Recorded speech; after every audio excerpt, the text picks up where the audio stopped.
Ajar ya. Oke.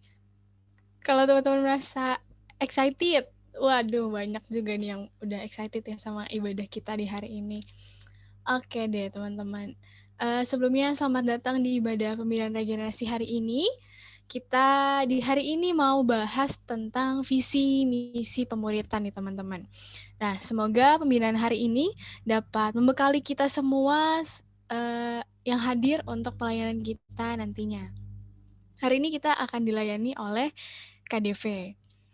Nah, buat teman-teman yang nggak berhalangan nih untuk open cam, bisa dinyalain yuk kameranya, biar kita bisa lihat satu sama lain dan kita bisa semakin interaktif juga nih hari ini. Oke, aku tunggu ini teman-teman yang masih bisa on cam, boleh kali on cam, biar bisa kelihatan nih mukanya satu-satu. Oke, sebelum mulai ibadah aku mau ajak teman-teman untuk ambil waktu sejenak untuk saat teduh, untuk kita sama-sama menyiapkan hati dan pikiran kita mengikuti ibadah hari ini. Saat teduh mulai.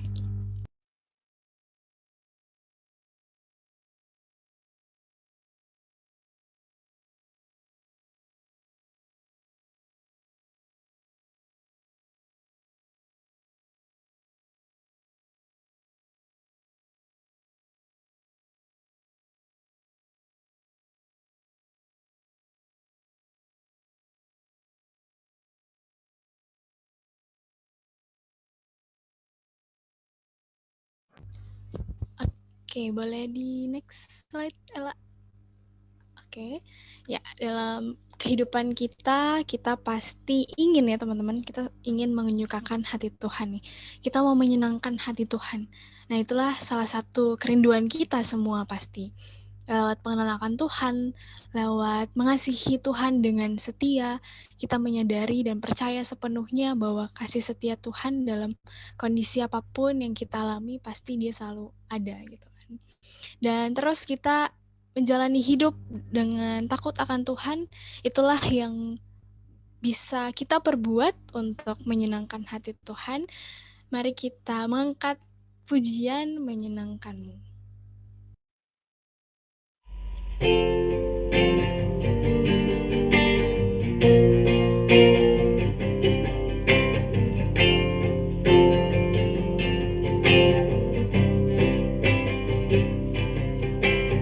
Tuhan, ku mau menyenangkan-Mu. Tuhan, bentuklah hati ini jadi bejana untuk hormat-Mu. Cemerlang bagai emas murni. Tuhan, ku serahkan hatiku. Semua ku berikan padamu.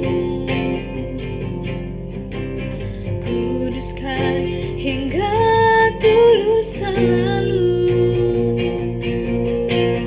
agar aku menyenangkan-Mu. Menyenangkan-Mu, senangkan-Mu, hanya itu kerinduanku. Menyenangkan-Mu, senangkan hatimu, hanya itu kerinduanku.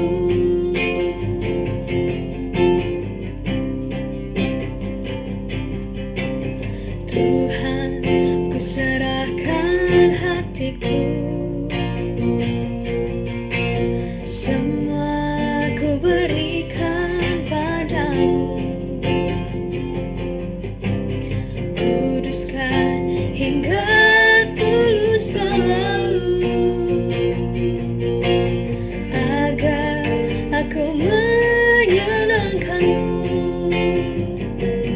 Menyenangkan-Mu, senangkanmu. Hanya itu kerinduanku, menyenangkanmu, senangkan hatimu. Hanya itu kerinduanku, menyenangkanmu, senangkanmu. Hanya itu kerinduanku, menyenangkanmu, senangkan hatimu. Hanya itu kerinduanku, hanya itu kerinduanku.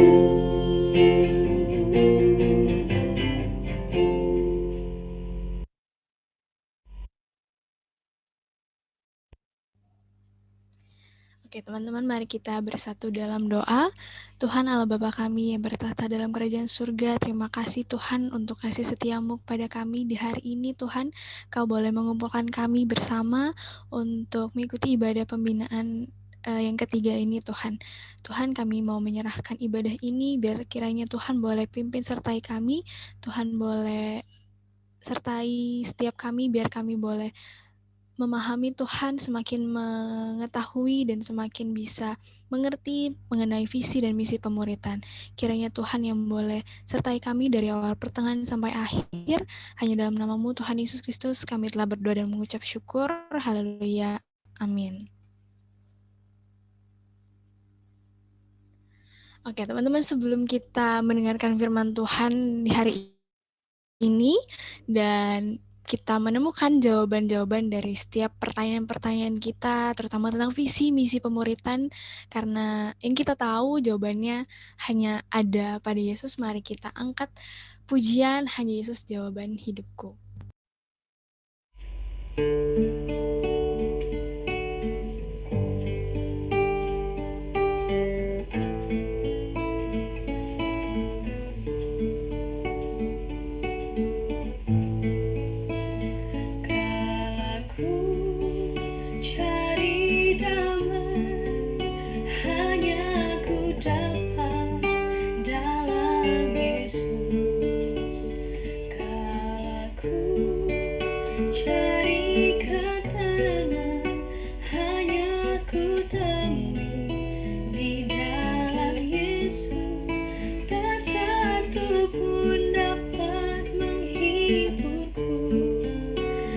Seorang pun dapat menolongku, hanya Yesus jawaban hidupku.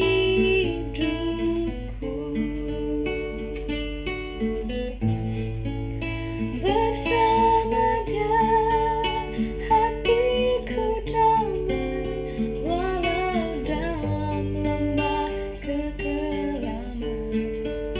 Bersama Dia hatiku tenang, walau hidup penuh tantangan. Tak satu pun dapat menghiburku, tak seorang pun dapat menolongku, hanya Yesus jawaban hidupku.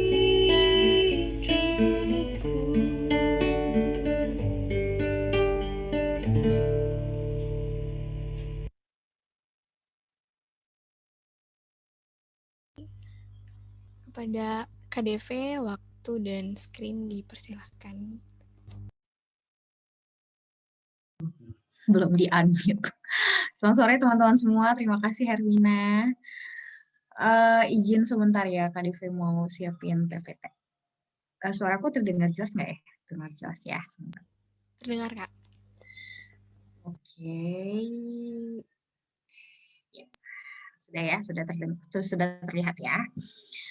Oke, sebelum kita berdoa, saya mau absen dulu nih kondisi teman-teman. Kurang lebih kan ini ada 23 orang ya. oh ya 23 orang include aku dan mungkin ada beberapa yang akunnya double ya.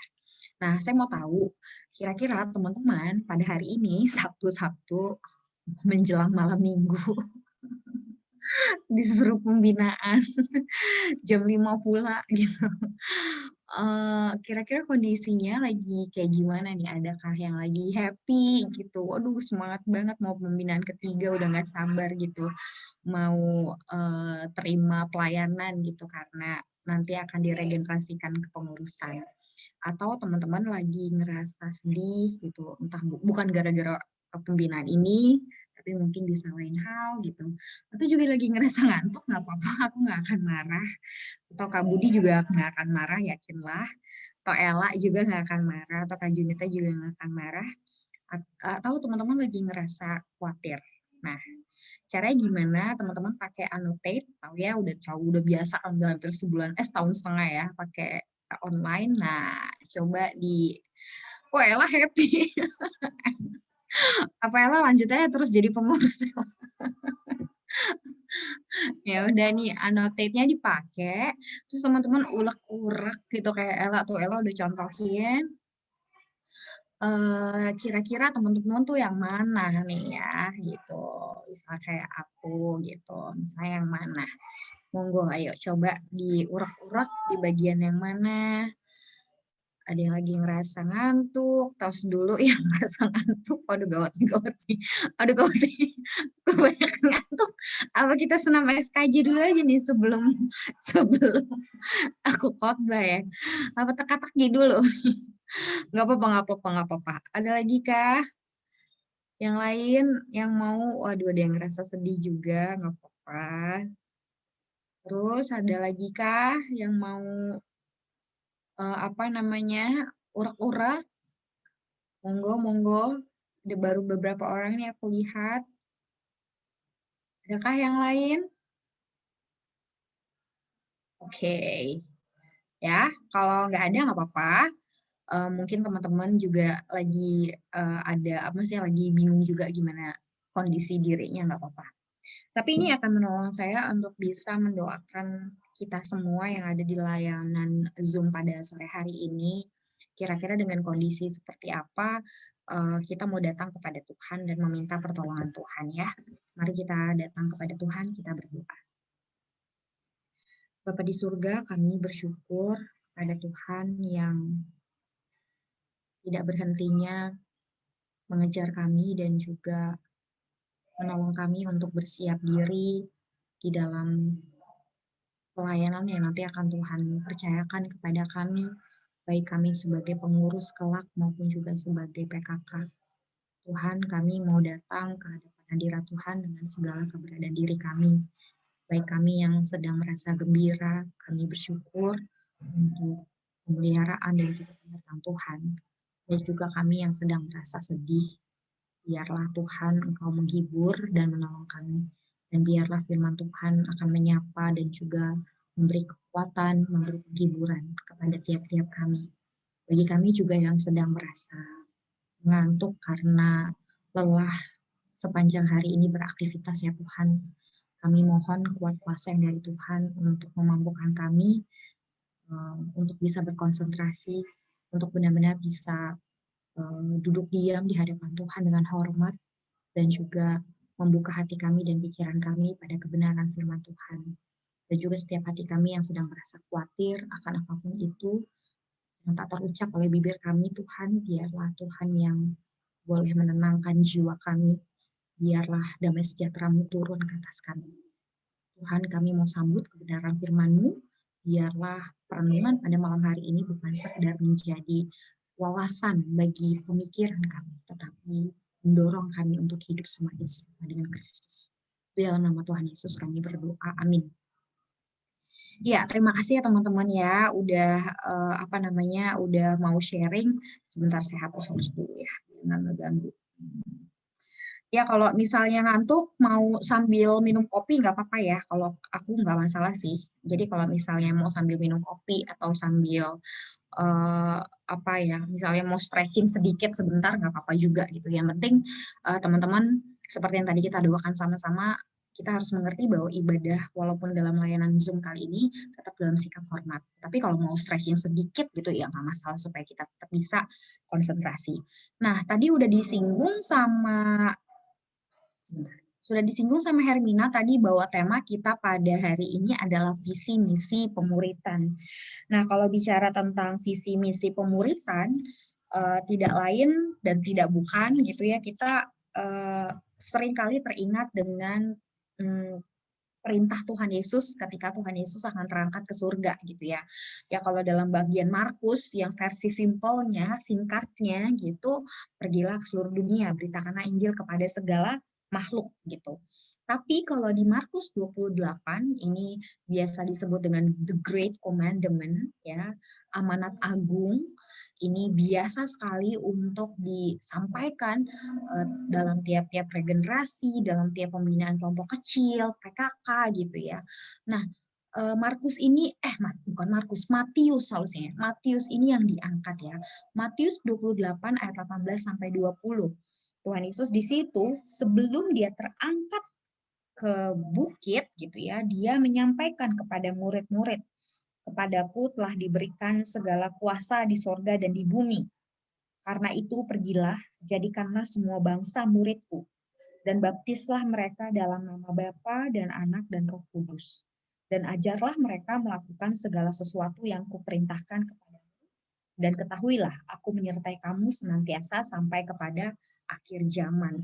Ya teman-teman, walaupun ini ditulis di akhir, di Matius 28, di Markus 16, tetapi sesungguhnya ini bukan perintah terakhir, bukan perintah ya, perintah yang baru Tuhan Yesus sampaikan di terakhir secara atau misalnya jadi penemuan ide terakhirnya Yesus sebelum dia pergi gitu, naik ke surga.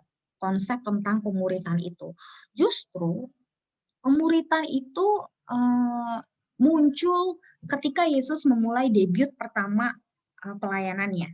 Nah, inilah yang akan kita bahas sama-sama.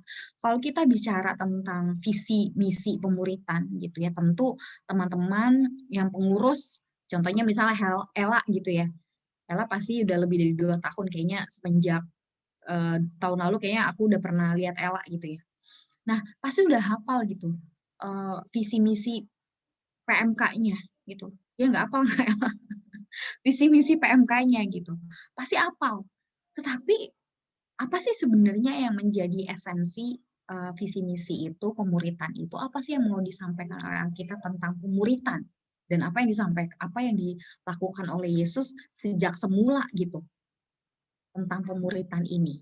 Nah, kita akan baca dari Markus 1 ya. Markus 1 ayat 16 sampai dengan ayat yang ke-20. Singkat saja ayatnya. Sudah dapat? Ya. Di situ langsung LAI memberi kita judul dengan sangat gamblang, yaitu Yesus memanggil murid-murid yang pertama. Jelas, ketika Yesus memanggil murid-murid yang pertama, dengan bahasa kita, tentu dia udah memiliki visi, dia akan memiliki misi. Gitu. Apa sih yang mau dilakukan dengan pemanggilan murid-murid ini? Yang pertama pula, yang kita kenal dengan kemudian nanti dengan Rasul ya. Mari kita membacanya, Markus 1 ayat 16 sampai dengan ayat yang ke-20. Tadi saya akan bacakan buat kita semua. Ketika Yesus sedang berjalan menyusur danau Galilea, ia melihat Simon dan Andreas, saudara Simon. Mereka sedang menebarkan jala di danau, sebab mereka penjala ikan. Yesus berkata kepada mereka, "Mari, ikutlah aku, dan kamu akan kujadikan penjala manusia." Lalu mereka pun segera meninggalkan jalannya dan mengikut dia.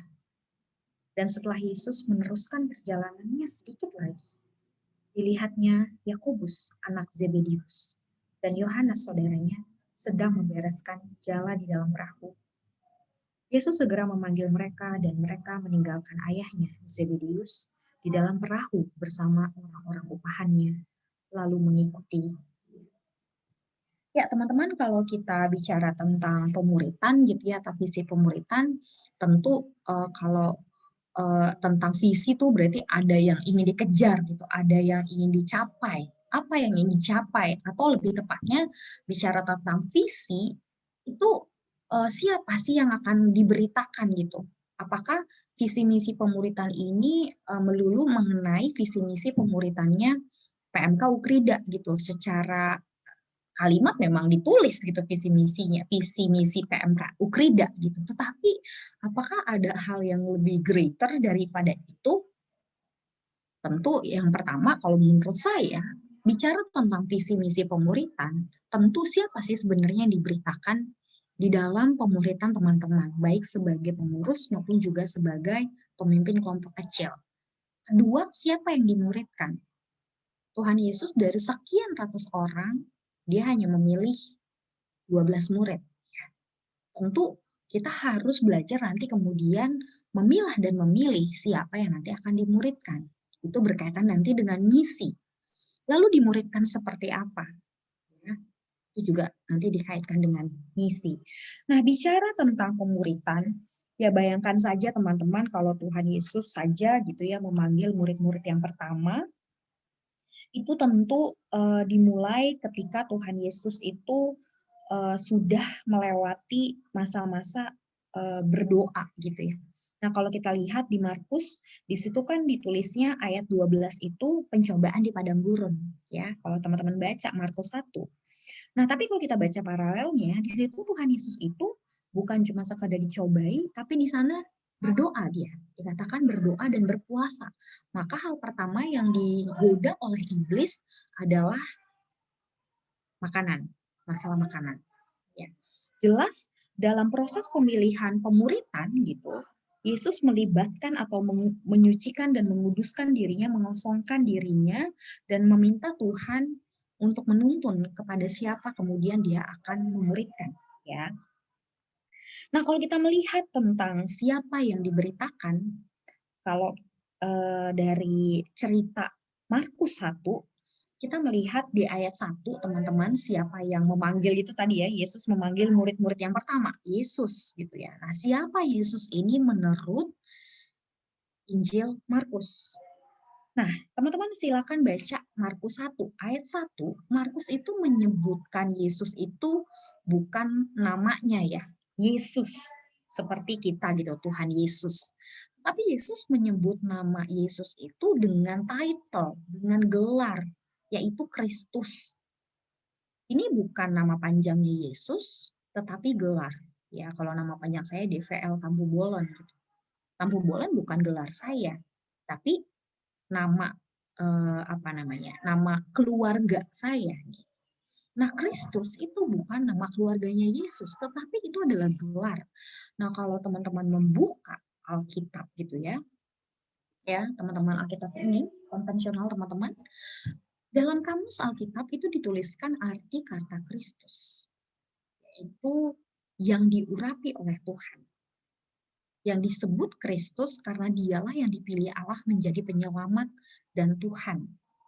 Jadi jelas ketika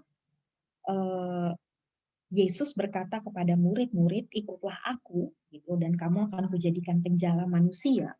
Ini bukan cuma sekedar Yesus yang pintar mengajar, Yesus yang sanggup mendemonstrasikan berbagai mujizat, tetapi dialah penyelamat dan dialah Tuhan. Ya.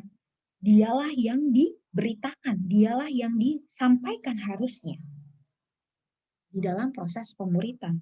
Karena ketika kita meyakini Matius 28 itu perintah agung yang sebagai orang percaya kita harus taat kepadanya, kalau Tuhan bilang jadikanlah semua bangsa muridku, artinya menjadikan semua jemaat Ukrida itu muridnya Yesus.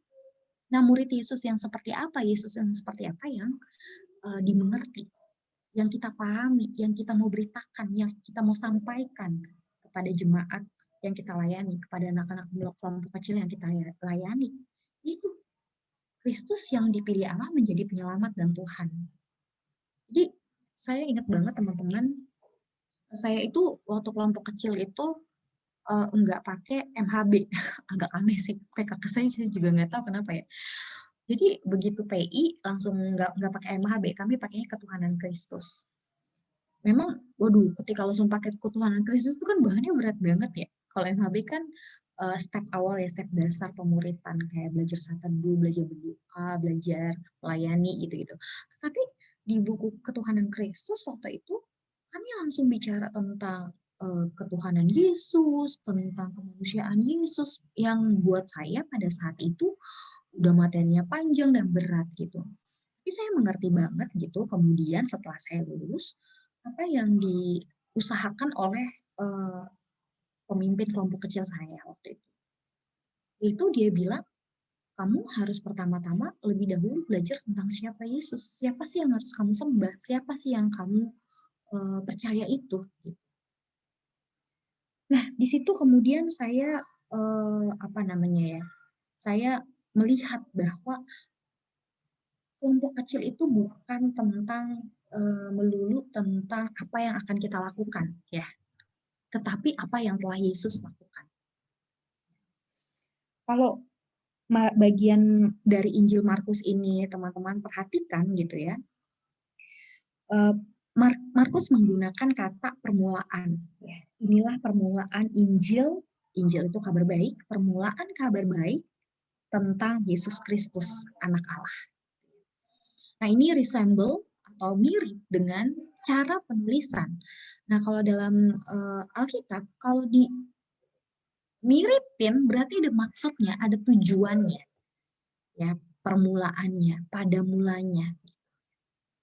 Jadi jelas ketika Tuhan ada satu penerjemah ataupun bukan penerjemah ya, ada satu komentator dia bilang seperti ini.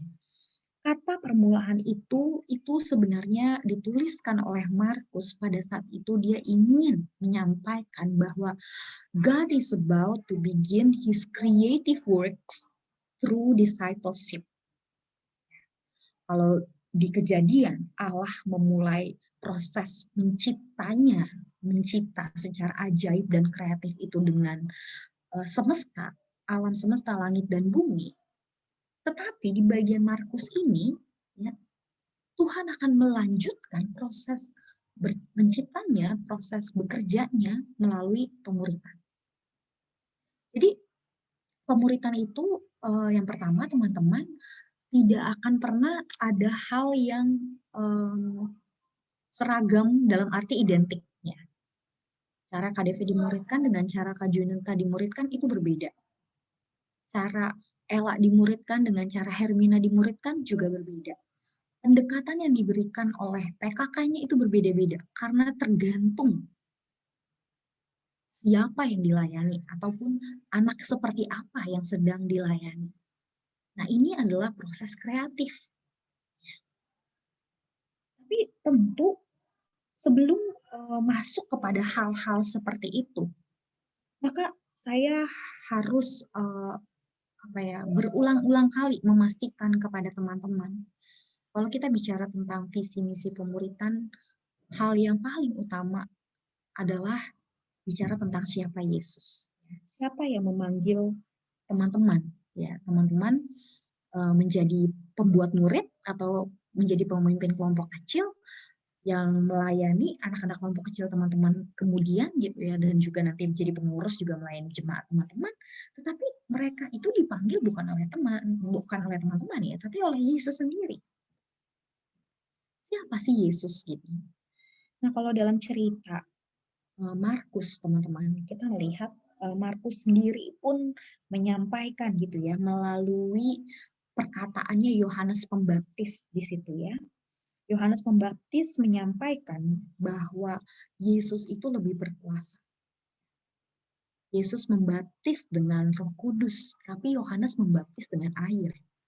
Dan bahkan Yesus ketika dibaptis oleh Yohanes, anak Allah Bapa sendiri melalui burung merpati gitu ya, roh melalui burung merpati berkata Yesus adalah anak Allah yang dikasihi.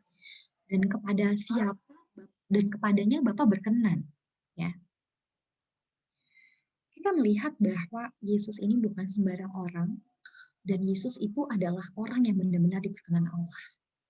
Dan Yesus yang disampaikan dan diberitakan di dalam pemuritan, dia juga adalah Yesus yang dicobai tapi menang, ya. Dan Yesus yang datang memberitakan Injil Allah. dalam 15 ayat pertama Markus gitu teman-teman, kita bisa mendapatkan gambaran yang lebih jelas gitu tentang siapa Yesus yang berani-beraninya memanggil Simon, memanggil Andreas menjadi muridnya. Ya. Dia tentu bukan cuma sekadar orang yang kurang kerjaan, tapi dia adalah Tuhan. Dia berkuasa, dia digoda tapi dia menang. Dan dia datang untuk memberitakan Injil. Yesus seperti inilah yang harusnya kita beritakan di pemuritan kita. Nah, pertanyaannya sekarang, siapa yang kita beritakan di dalam pemuritan kita?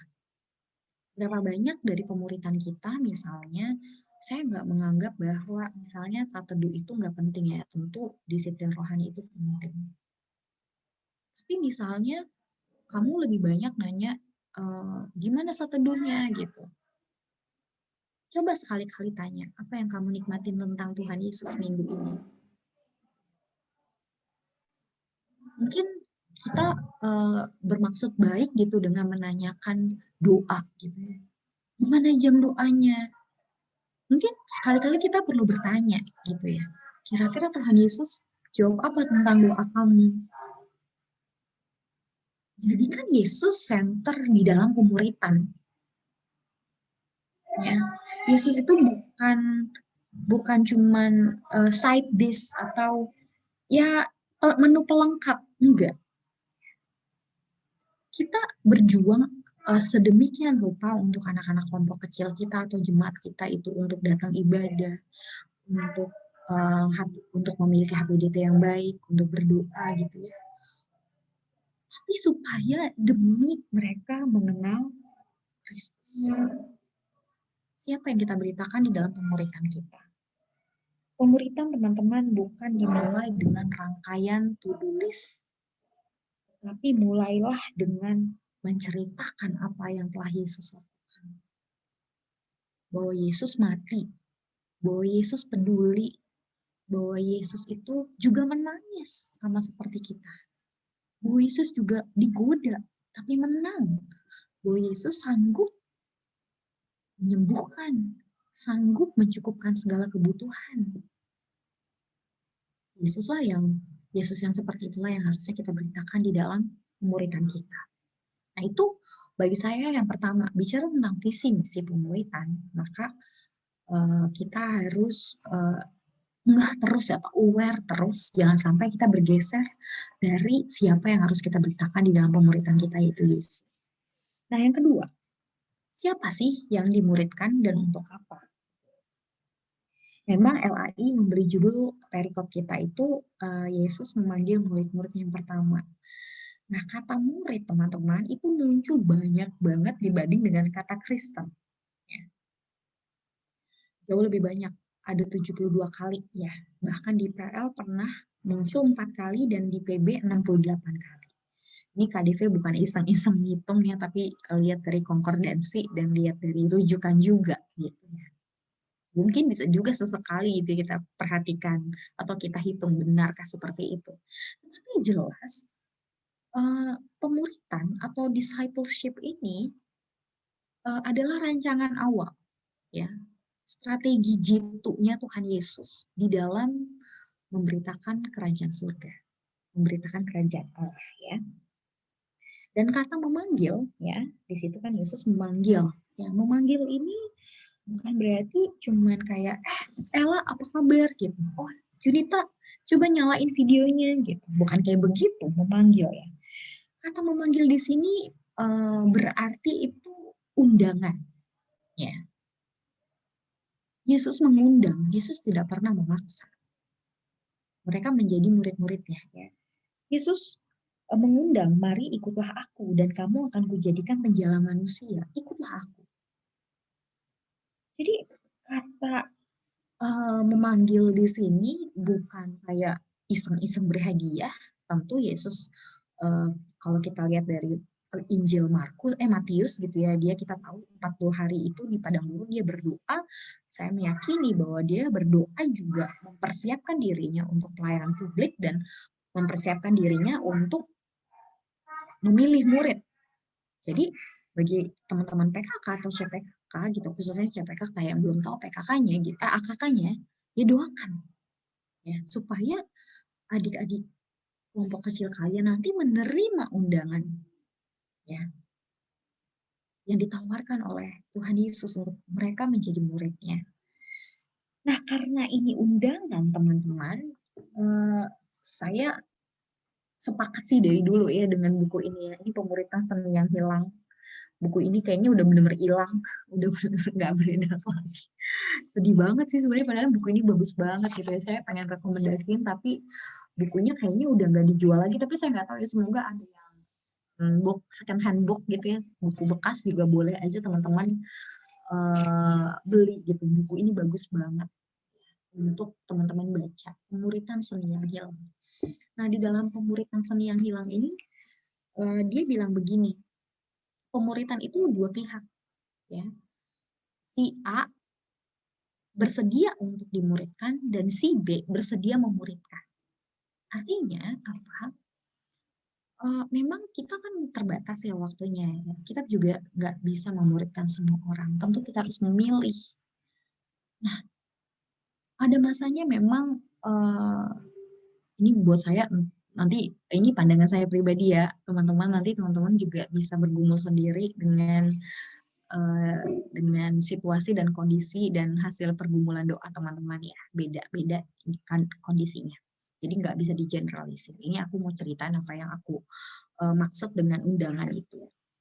Aku tidak akan pernah memaksa banget anak kelompok kecil aku untuk apa namanya ya, untuk ikut lalu kemudian aku mengabaikan ataupun kayaknya seperti bukan meremehkan ya, tapi malah menelantarkan, nah itu katanya, malah menelantarkan yang sungguh-sungguh. Contohnya apa? Ada satu apa namanya ya, waktu itu saya pernah pimpin kelompok kecil di FKUKI, udah lama 2009 gitu ya. Ada satu anak ini ya, di WA susah. Pokoknya disuruh apa-apa nggak mau, terus juga persiapan juga nggak mau, apa segala macam gitu. Ya tentu saya sudah lakukan bagian saya ingatkan, saya tegur gitu, dan saya coba bimbing pelan-pelan, tapi at the end dia tetap tidak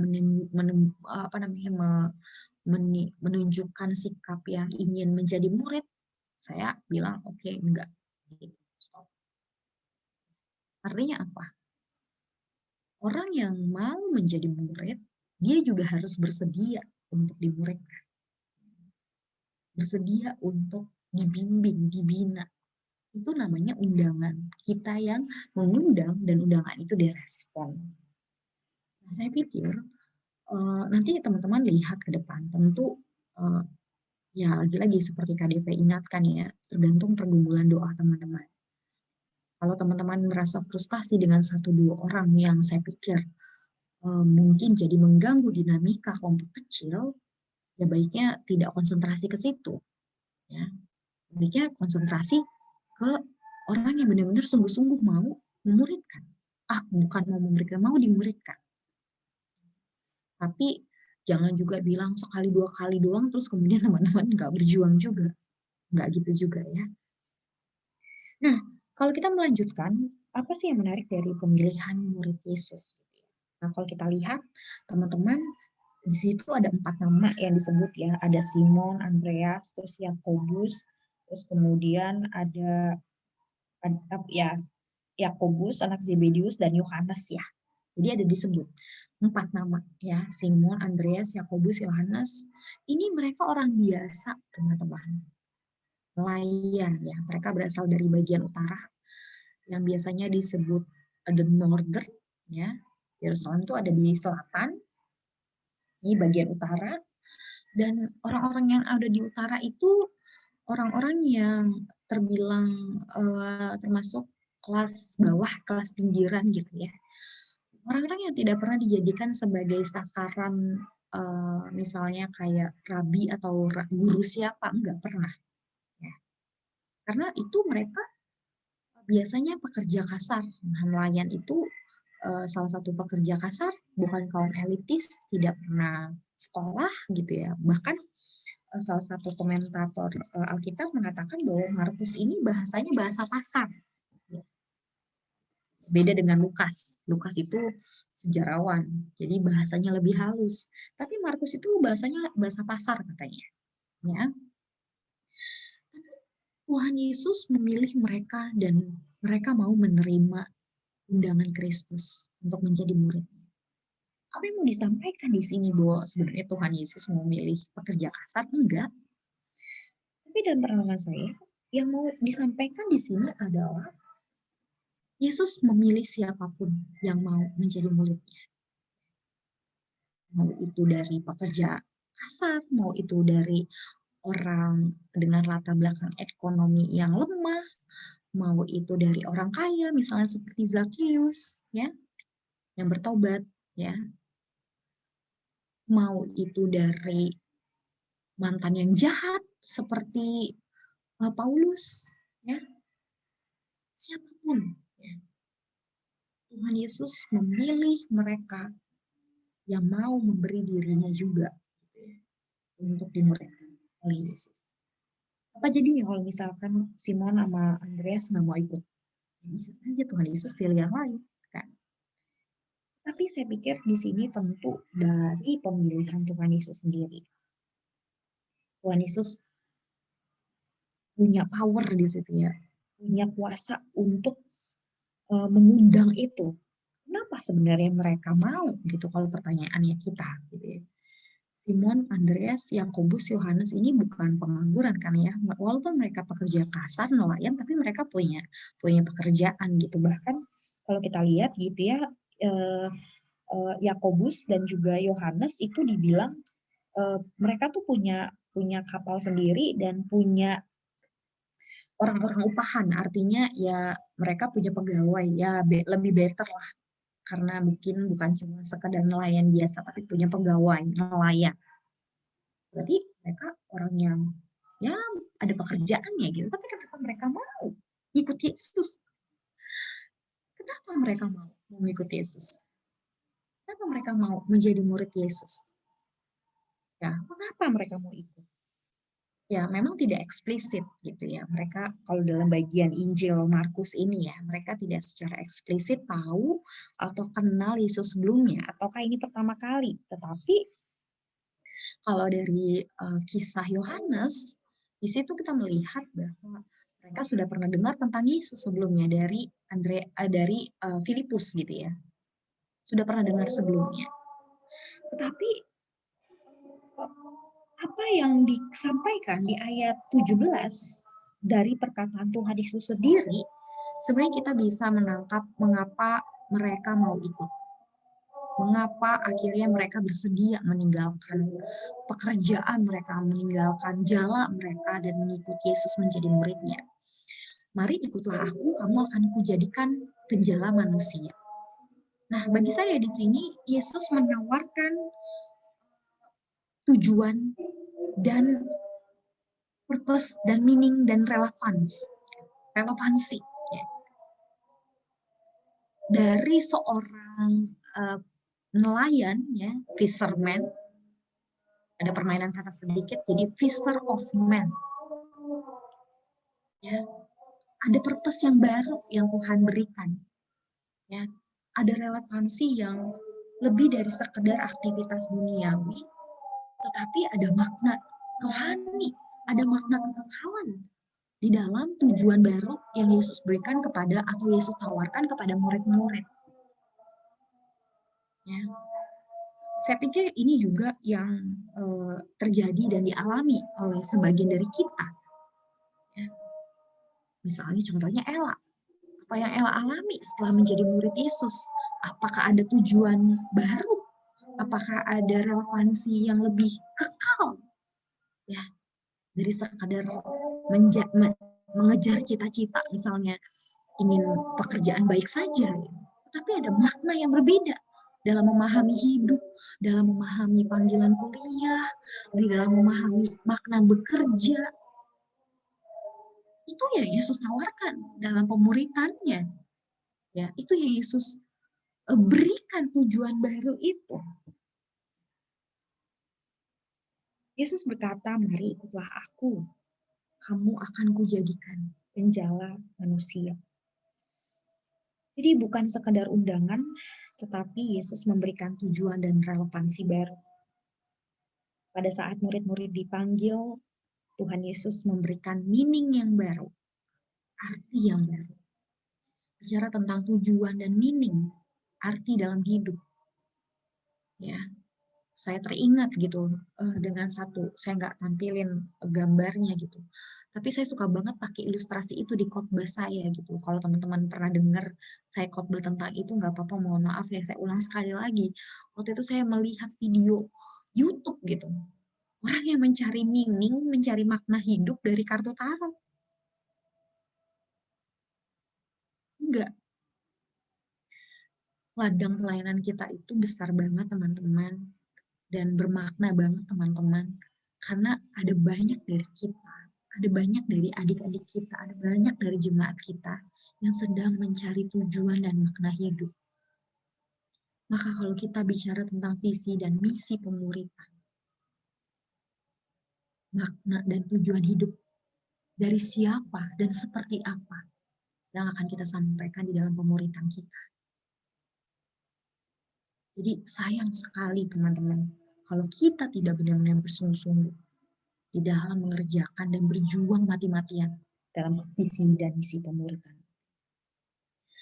Yesus memberikan tujuan baru, Yesus memberikan makna baru, Yesus membuat ya apa yang ada dalam diri murid-murid itu bermakna kepada kekekalan. Itulah visi misi pemuritan Yesus. KDV akan sedikit cepat saja. Apa artinya kemudian ketika seseorang berubah menjadi muridnya Yesus gitu ya? Mereka aktivitas berubah. Saya pikir teman-teman yang sudah dimuridkan gitu ya, tentu atau yang sudah tahun kedua menjadi PKK, pasti ada aktivitas teman-teman yang berubah. Tadinya nggak mendoakan orang, jadi mendoakan. Tadinya nggak baca buku rohani, baca buku rohani. Tadinya nggak nggak say something duluan gitu ya, atau orangnya cenderung pasif, nih tiba-tiba berubah jadi aktif. Ya tentu mereka harus melepaskan diri mereka dari aktivitas sehari yang istilah kata yang harus mereka atur ulang. Dari murid-murid yang jadi nelayan, kemudian dia harus jadi pelayan bersama dengan Yesus. Menjadi pengikut Yesus, harus ikut kemana Yesus pergi. Berubah aktivitasnya. Nanti teman-teman juga nanti akan jadi pengurus, tentu aktivitasnya berubah. Dan saya berharap aktivitas yang berubah tersebut bukan hanya terkonsentrasi pada semakin banyaknya rapat gitu ya. Gue makin sibuk karena makin banyak rapat. Tetapi yang kita sama-sama harapkan, rapat penting tentu gitu. Tapi jangan mereduksi atau mendiskon jam berdoa. Justru harus semakin banyak berdoa. Ya. Nggak dikit-dikit evaluasi, tapi perbanyaklah PA. Nggak dikit-dikit ini kurang, itu kurang, tapi aktivitas yang berubah apa? Bukan keluhan karena sulitnya pelayanan, karena pasifnya anak-anak gitu. Tapi yang berubah apa? Hati kita makin banyak bersyukur. Kita bersyukur walaupun pandemi, tapi masih bisa kesempatan meregenerasikan pelayanan ini, masih bisa kesempatan untuk memuridkan dan dimuridkan. Aktivitas kita berubah, sikap hati kita juga berubah, dan tentu identitas mereka berubah. Saya yakin teman-teman yang sebelumnya udah pernah merasakan kuliah offline ya, mungkin ada sebagian dari kita yang belum pernah ngerasain kuliah offline, tapi bagian dari kita juga ada yang udah pernah ngerasain kuliah offline. Tahu dan gak enak gitu disindir-sindir, sekarang ya udah hamba Tuhan tuh gitu ya. Saya ingat banget dulu waktu saya pertama-tama jadi koordinator kampus gitu di PMK saya, awas ada pendeta lewat, aduh, kiki rasanya digoda-godain gitu ya. Ya pernah juga saya kan kamar saya itu nggak punya kunci ya, jadi kalau mau doa tuh saya mesti pagi-pagi banget memastikan semua orang tuh belum ada yang bangun supaya nanti nggak main masuk aja dan lagi gap saya berdoa gitu. Jadi saya mesti berdoa tuh subuh-subuh banget. Udah saya bangun jam 3 gitu ya. Saya lagi berdoa nangis-nangis ngedoain kakak saya gitu. Tiba-tiba mama saya masuk jembreng. Dibuka pintunya, mama saya kaget, "Lo kenapa nangis subuh-subuh?" Saya juga bingung bagaimana menjelaskannya gitu. Ya, ada aspek identitas kita yang berubah gitu. Orientasi kita bukan hanya hal-hal yang ada di dunia ini, tapi pada apa yang Tuhan senang, apa yang pada Tuhan eee, pikirkan, pada apa yang Tuhan anggap penting dan anggap berharga. Identitas kita sebagai murid dan sekaligus menjadi pembuat murid tentu akan ada challenge tersendiri. Challenge-nya itu dari dalam diri, entah kemalasan, entah dari luar, begitu sulitnya anak-anak ini untuk dekat dengan kita. Itu kan membentuk kita, membentuk siapa kita. Dan yang terakhir ya, pergi dari zona nyaman. Terakhir kedua, salah, nggak sebelum PHP. Pergi dari zona nyaman. Ya tentu Yakobus dan Yohanes ada di zona nyaman, karena ada di naungan ayahnya, melakukan pekerjaan yang biasa mereka lakukan. Tapi menjadi murid Yesus ibarat perjalanan into the unknown. Ya, ini lagunya Frozen ya, yang kedua, into the unknown. Artinya ada hal-hal yang membuat kita tidak nyaman, untuk misalnya menghubungi orang yang belum pernah kita ketemu sebelumnya. Gimana nyamannya? Belum lagi kalau dicuekin. Belum lagi kita harus mempersiapkan ini dan itu. Tentu ada harga yang harus dibayar ketika kita memuridkan seseorang, dan itu artinya kita pergi dari zona nyaman kita. Pemuridan tidak pernah dihasilkan dari sikap yang berleha-leha, teman-teman. Ini pekerjaan kerja keras dan menuntut pengorbanan diri, menuntut keegoisan kita tuh diruntuhkan gitu.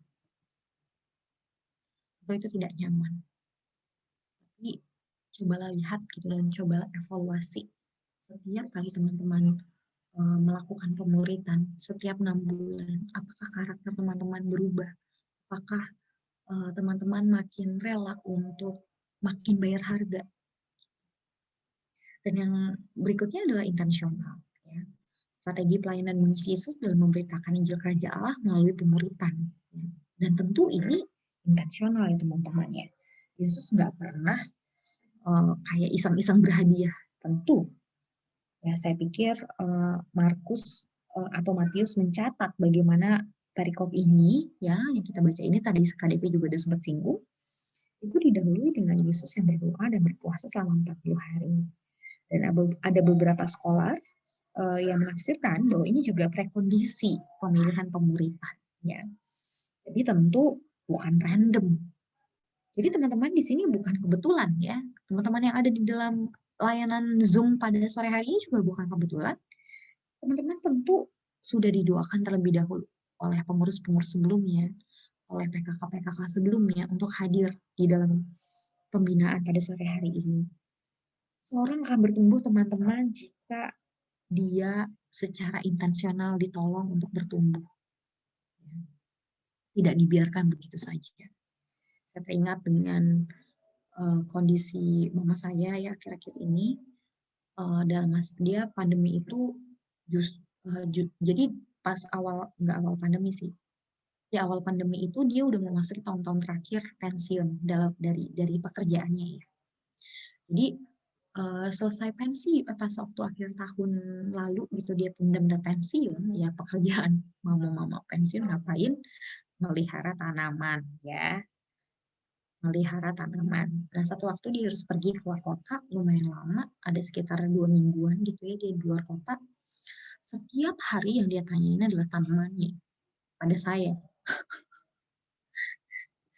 Nah, dia bilang gini, ya dia kan aku sempat godain gitu ya, bilang ditanyain tanamannya mulu gitu. Ya iyalah dia nggak bisa tumbuh kalau nggak ada orang yang dengan sengaja nyiram. Nah, di situ saya pikir iya ya, kalau kita berharap ya pemuritan kita berkembang, pemuritan kita bertumbuh, pemuritan kita menghasilkan murid, harus disiram secara intensional, diperhatikan. Bahkan daun-daun mama saya itu aja diajak ngobrol. Ini Bu, kakaknya diajak ngobrol nggak? Kakaknya diperhatikan nggak? Diperhatikan itu macam-macam teman-teman bentuknya. Menanyakan kabar, dibantu jikalau dia memang lagi kesulitan masalah pelajaran, atau kalau mungkin dia lagi kesulitan ekonomi gitu ya, mungkin kita bisa usahakan 1-2 hal yang menolong dia.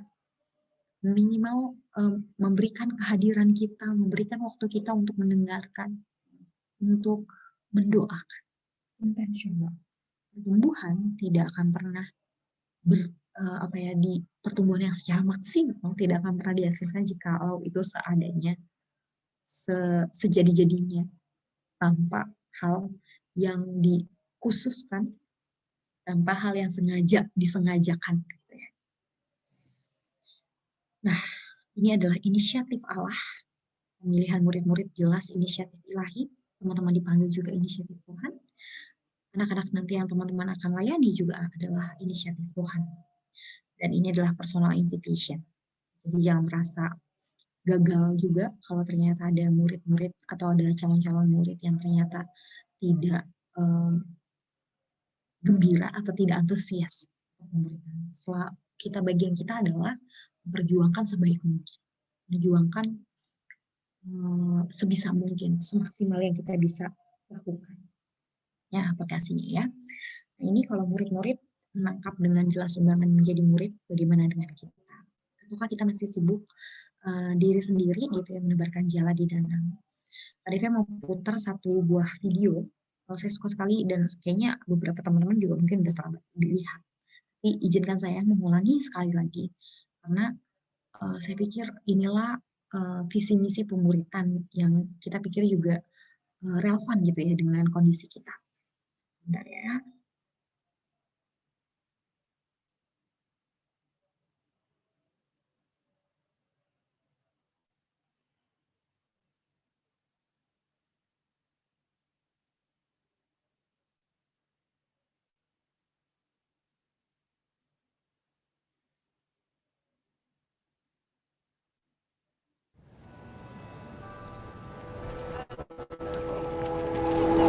We are a community of students. We love the Word of God. We don't have it all figured out, but we're learning. Learning to follow Jesus with our whole lives. We're hoping our campuses experience real hope. That real hope is Jesus.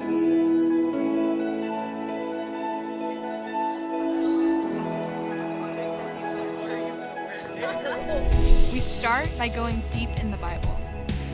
We study it together, ask the tough questions, and learn from each other to see what it's really saying. I observed that it's setting up a scene, and so that kind of also flips the question of why are these details included? Paul had become a servant. I really think that speaks to acknowledging yourself as a person. Yeah. Kind of like what we were talking about stress. When we learn from Scripture, we are compelled to live it out. Our eyes are open to the brokenness around us, and we do something about it. So my name's Anthony. I'm part of InterVarsity. We're a Christian fellowship on campus. See, that happiness is from God. I feel like that joy is Jesus. We follow Jesus to the hard places because that's where redemption begins. We care for those around us because we know that God's love is for everyone.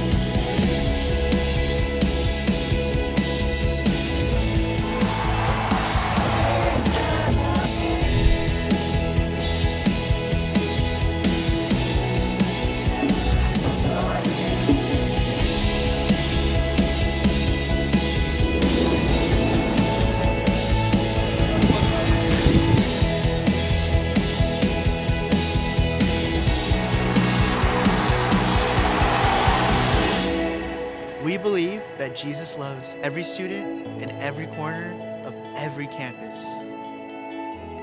that every student can experience new life. We're joining him in his mission now and for the rest of our lives.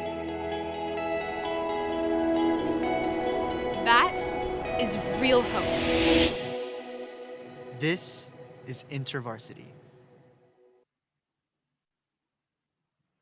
Ya, teman-teman, kalau tadi kita melihat bahwa real hope yang disampaikan oleh video tadi adalah kita meyakini bahwa Tuhan Yesus itu mengasihi semua murid-murid, semua mahasiswa yang ada di kampus kita.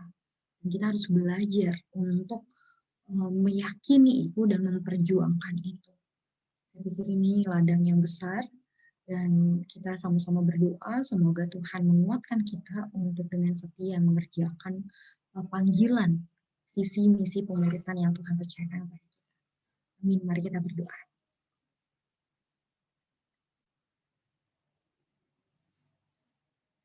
Bapa di surga, terima kasih banyak untuk kesempatan yang Tuhan berikan kepada kami. Tuhan tahu bahwa situasi seperti sekarang ini sangat tidak ideal untuk pemuritan bisa dilakukan.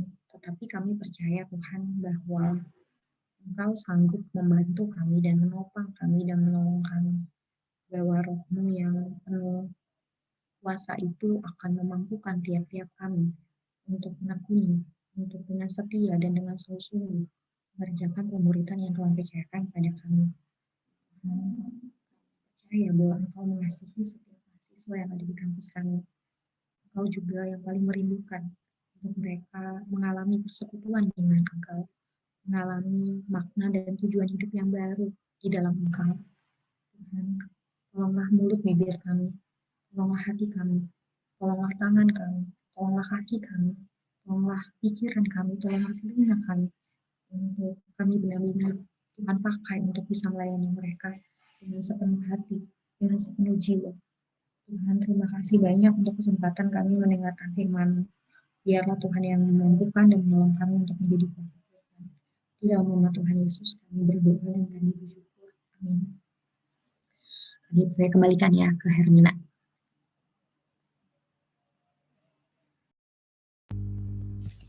Terima kasih Kak Deve buat kebenaran firman yang boleh disampaikan hari ini. Hari ini kita sama-sama belajar ya teman-teman tentang visi misi pemuritan. Semoga kita semakin terbekali, kita semakin siap untuk melakukan pemuritan dan pelayanan kita di Ukrida. Oke, teman-teman kita akan masuk ke dalam doa syafaat kepada Kak Delvina, dipersilakan. Terima kasih Hermina. Baik, saya akan memimpin dalam pokok doa syafaat. Terima kasih Tuhan, Kau Allah yang baik dalam kehidupan kami. Terima kasih kami bersyukur Tuhan atas kasih-Mu dalam hidupnya kami Tuhan. Pada sore hari ini kami bersyukur kami telah mendengarkan sebagian dari isi hati-Mu Tuhan. Mampukan kami Tuhan untuk melakukannya Tuhan. Kami bersyukur Tuhan, Tuhan memilih kami dan bantu kami Tuhan untuk bisa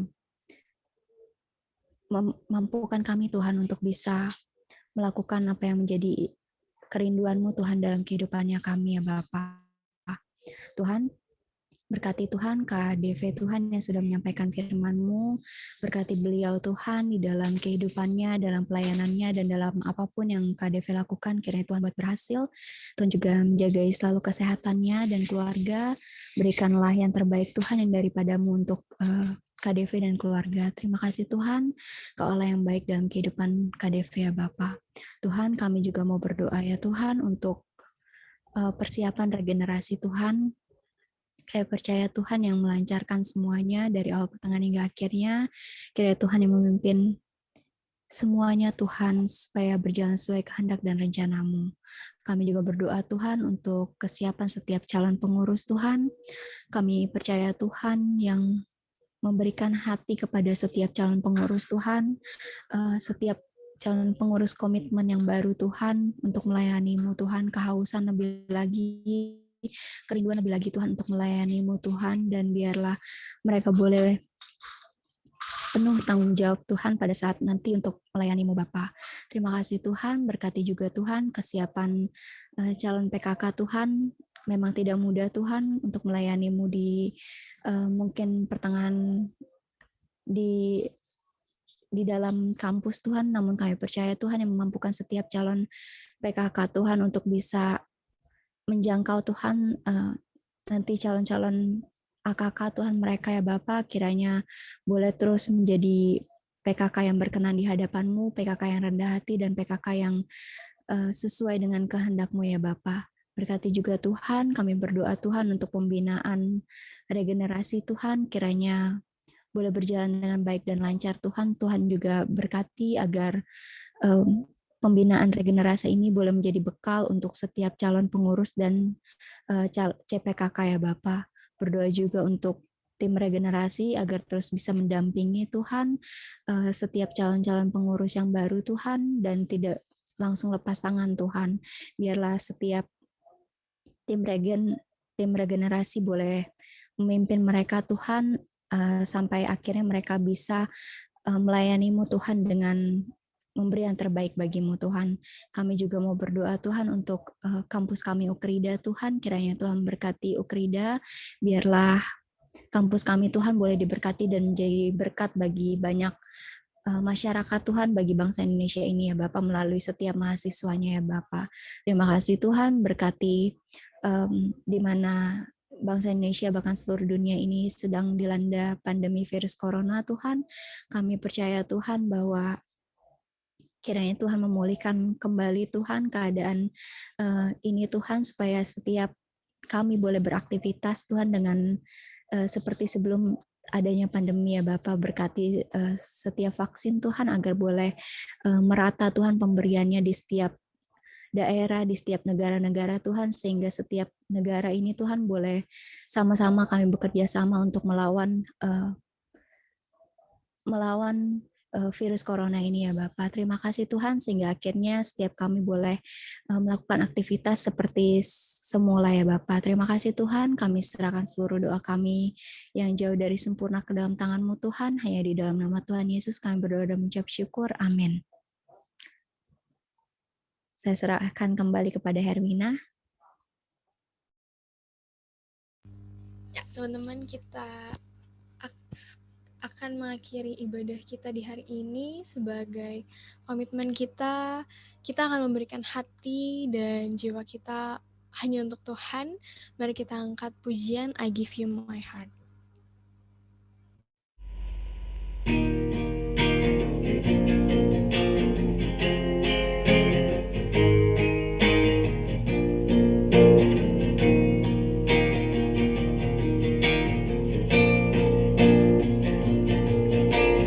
This is my desire to honor you, Lord, with all my heart I worship you. All I have within me, I give you praise. All that I adore is in you.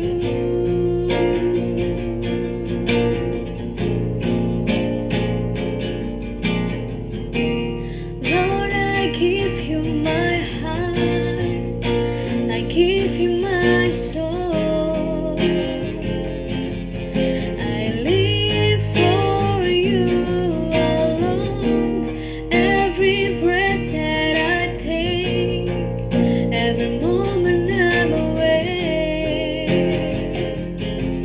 Lord, have your way in me.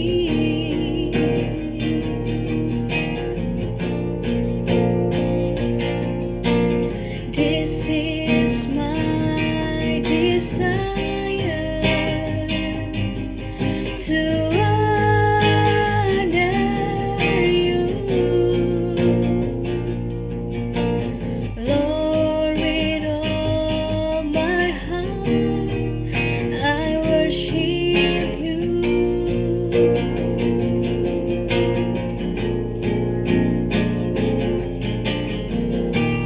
Lord, I give you my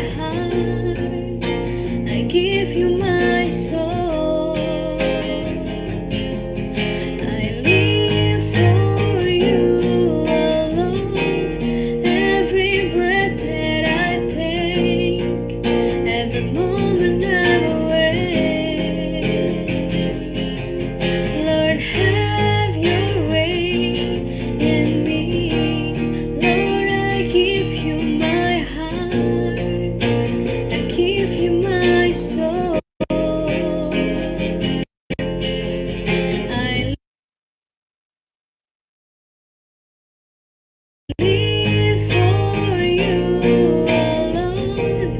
Every breath that I take, every moment I'm awake.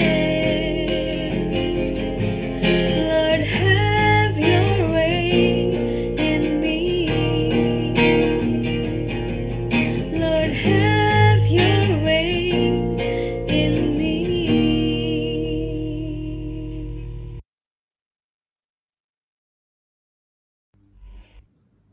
Meminta dengan kasih ke KDV untuk menutup ibadah kita hari ini.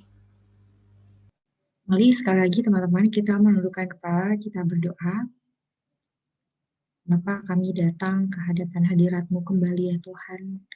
Mohon Tuhan untuk menolong kami menjadi murid Tuhan yang sejati, murid Tuhan Yesus yang sejati. Biarlah Engkau memimpin kami di dalam rangkaian-rangkaian persiapan pemuritan ini dan juga regenerasi ini bisa kami ikuti dengan tekun, bisa kami ikuti dengan setia. Biarlah Tuhan kami dibangun di dalamnya dan terus semakin diperlengkapi. Kami bersyukur untuk kerja keras para pengurus yang menyiapkan ini semua bagi kami. Biarlah Tuhan juga yang menopang dan menuntun mereka dalam pelayanan dan juga kehidupan pribadi mereka. Terima kasih kami serahkan waktu sepanjang hari ini. Biarlah Tuhan berkenan untuk menopang dan juga memberkati. Di dalam nama Tuhan Yesus kami berdoa dan kami bersyukur. Amin.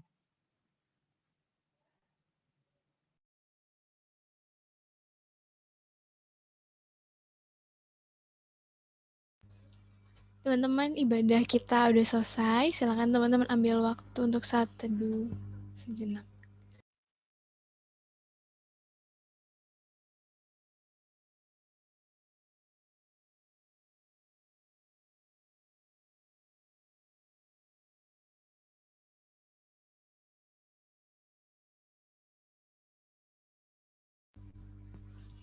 Aku kembalikan ke Ella.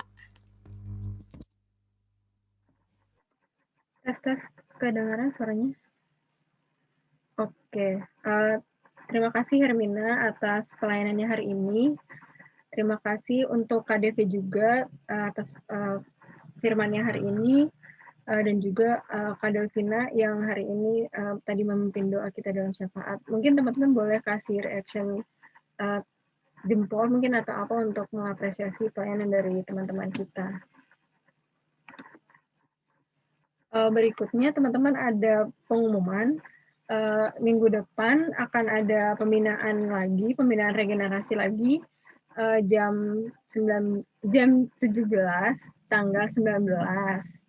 Jadi teman-teman bisa catat di agendanya masing-masing, mungkin biar kalau perlu dikasih alarm ya kali ya. Jadi kayak oh ya inget gitu. Jadi bisa bergabung bareng-bareng. Oke deh, untuk temanya nanti akan dikabarkan menyusul. Jadi teman-teman dicatat aja dulu tanggal dan waktunya. Oke deh, teman-teman aku mau, oh ya udah habis. Aku kirim link absen dulu sebentar ya. Oke, itu aku kirim link absen, jadi teman-teman bisa mengisinya dulu. Jadi bisa sama-sama refleksi lah ya. Oke deh teman-teman. Kita sebelum berpisah satu sama lain, kita mau foto dulu nih teman-teman. Boleh di open cam sebentar aja teman-teman. Nanti aku akan foto coba. Dirapiin dulu rambut-rambutnya tuh, aduh. Enggak ya. Oke, masih ditunggu nih yang open cam. Kita ada 27 orang, ada 2 slide jadinya.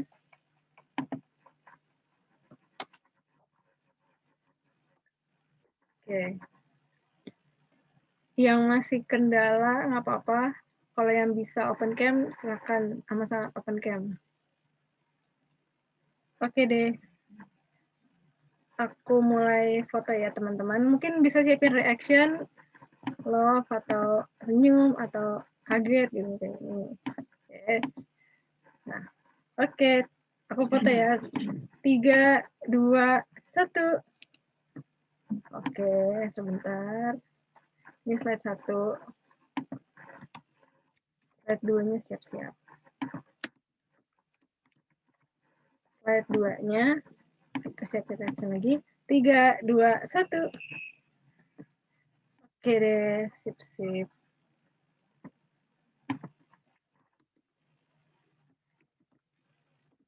Oke, mantap.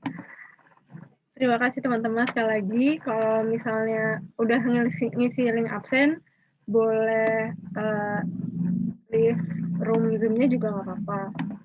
Nanti untuk pelayan kita ada doa pelayan dulu ya teman-teman. Terima kasih teman-teman. Selamat bermalam minggu ya.